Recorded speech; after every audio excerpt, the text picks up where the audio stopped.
Queridos hermanos, hermanas, buenos días. Realmente es una alegría recibirles hoy en esta celebración eucarística con las palabras de salmista que bien cantábamos en guaraní.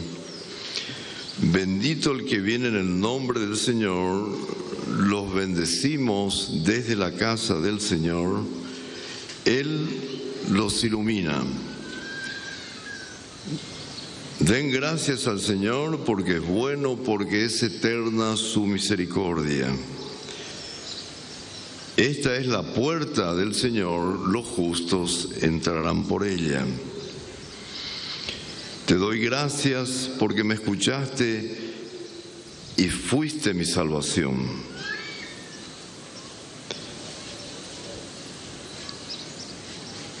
Pemomba eguazú, ñandeyara peja énico ipi apona. Hambora iju dopavei arakaeve. Magmaba oyerovia ñandeyara pe. Ñandeyara mbora iju dopai arakaeve. Ñandeyara oinchendive. Dakuyei ba ewi.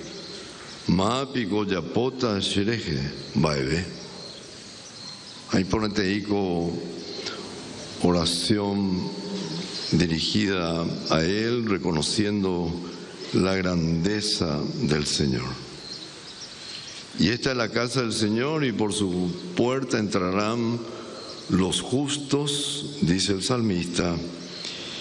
Y en el Evangelio que escuchábamos, Jesús el Señor nos enseña con claridad, la proclama, o sea, el mandato.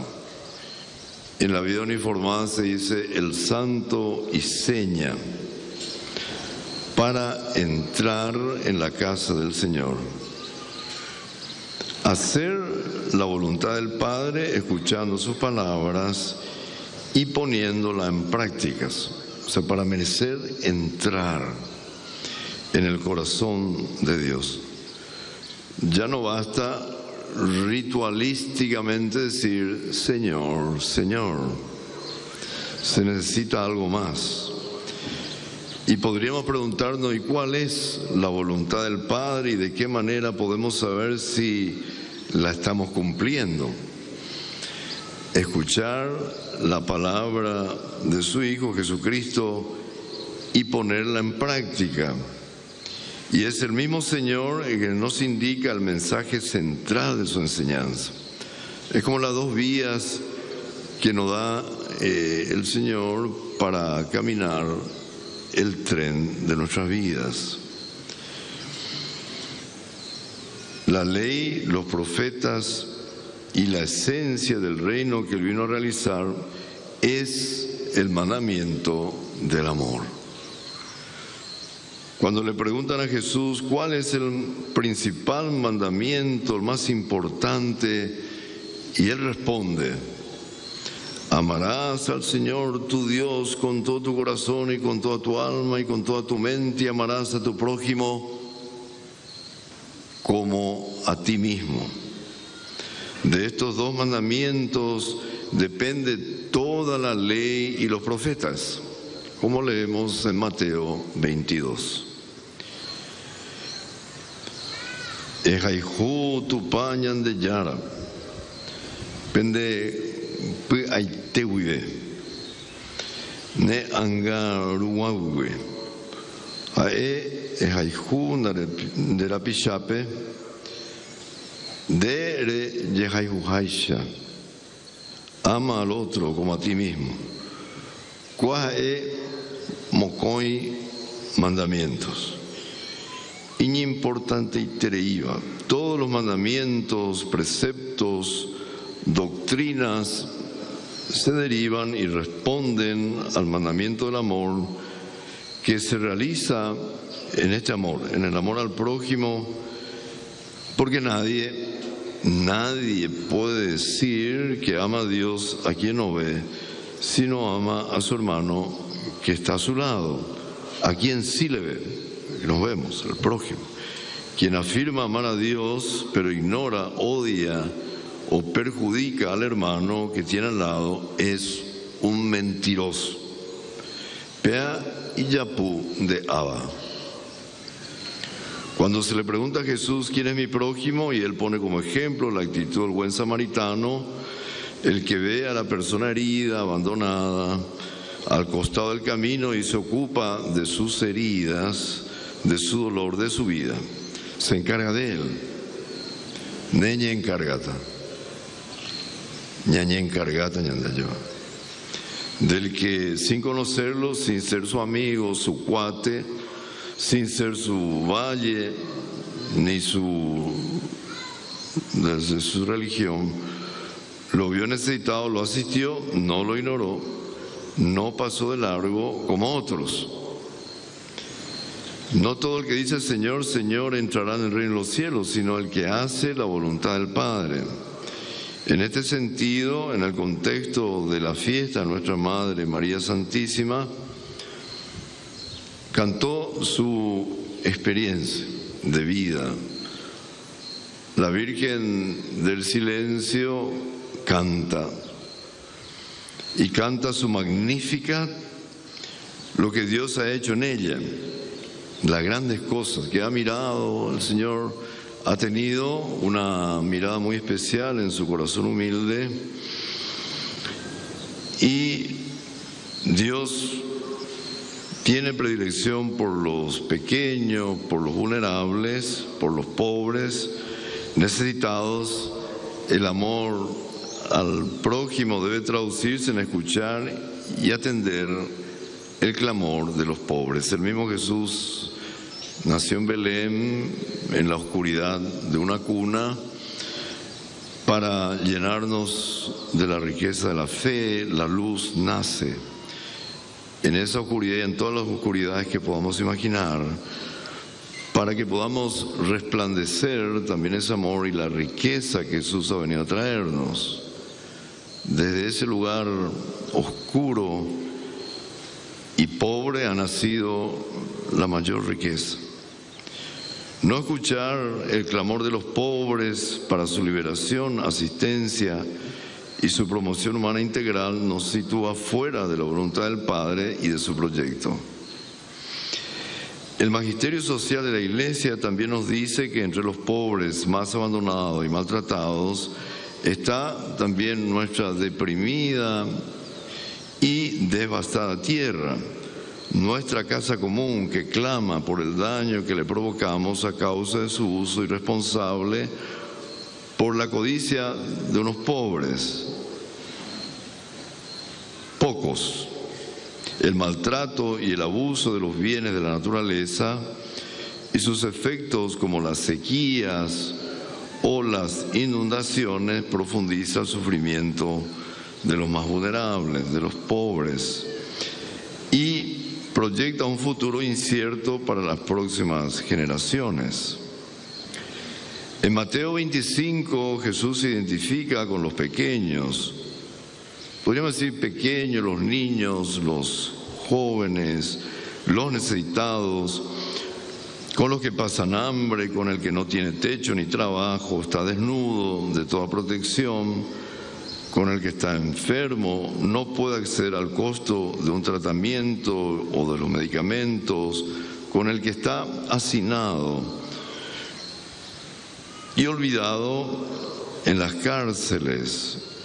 Y generalmente son jóvenes, sin familia, sin recursos, sin horizontes, con el que ha tenido que abandonar su tierra, expulsado por las necesidades, ya sea del campo a la ciudad, ya sea buscando el sustento de su familia.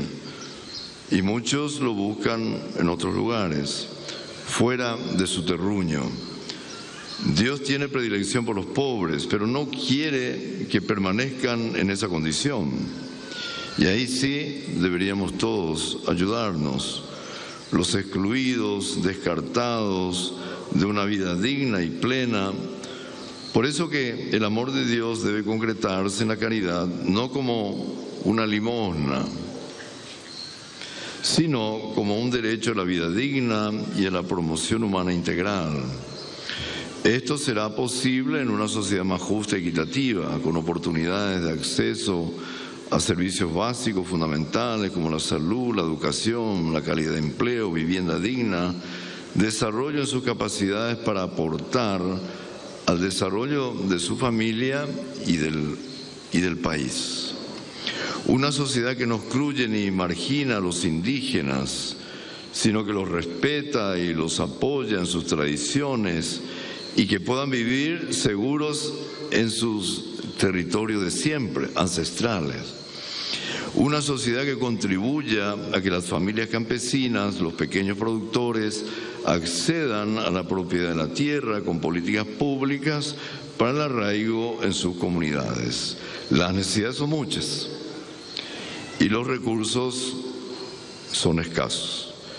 Esta realidad exige de quienes administran el Estado que sean buenos y celosos administradores de los recursos públicos para su inversión en políticas públicas y programas sociales para mejorar la vida digna de los ciudadanos.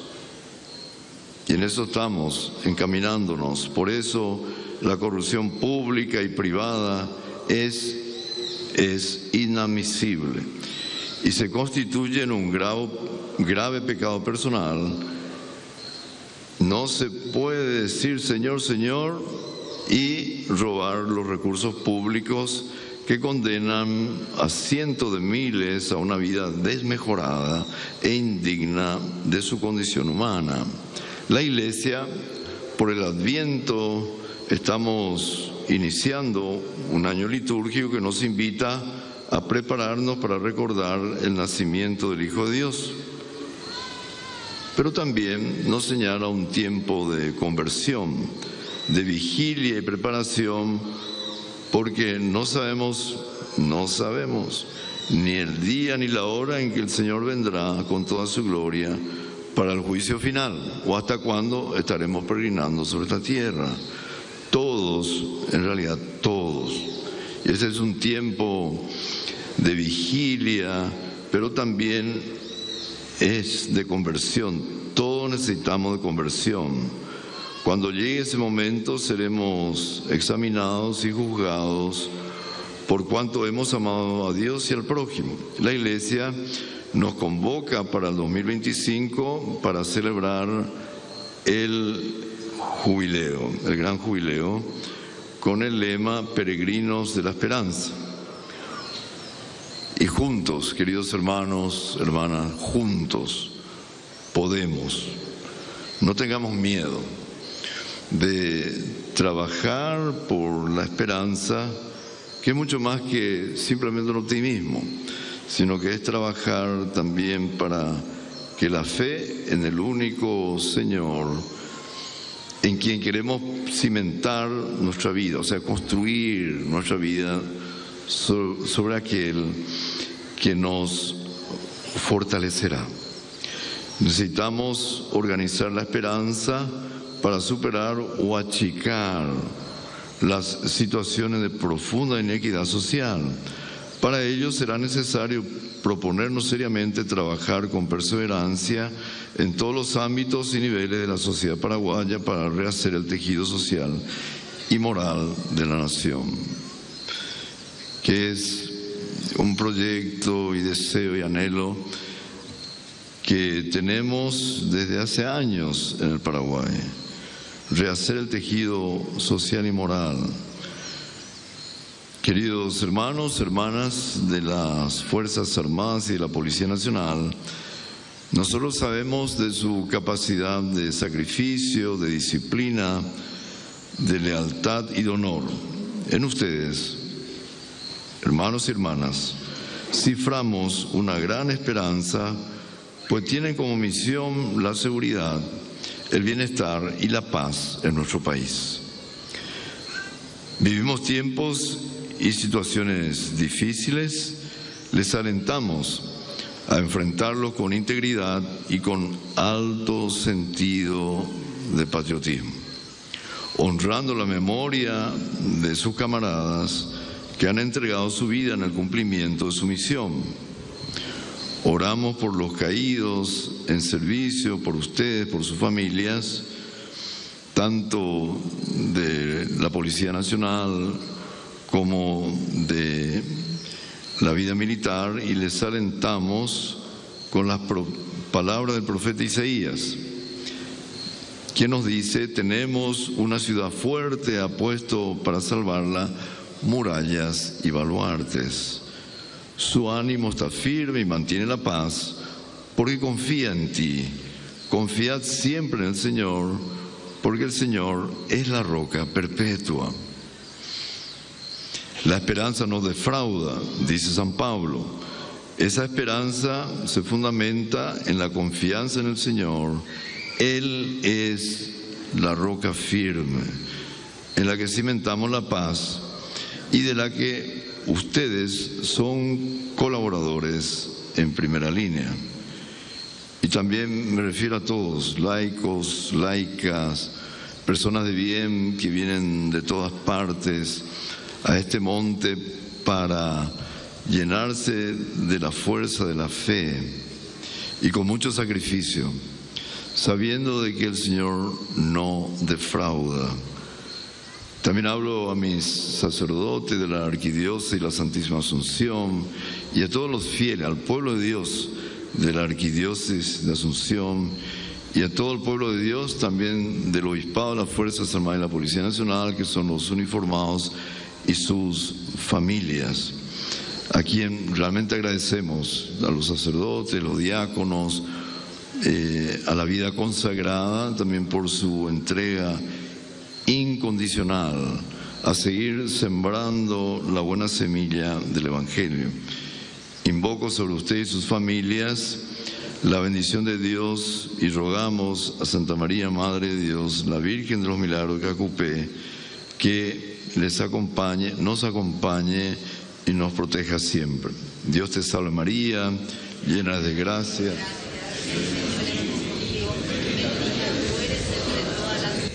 Y bendito es el fruto de tu vientre, Jesús. Santa María, Madre de Dios, ruega por nosotros pecadores, ahora y en la hora de nuestra muerte. Amén.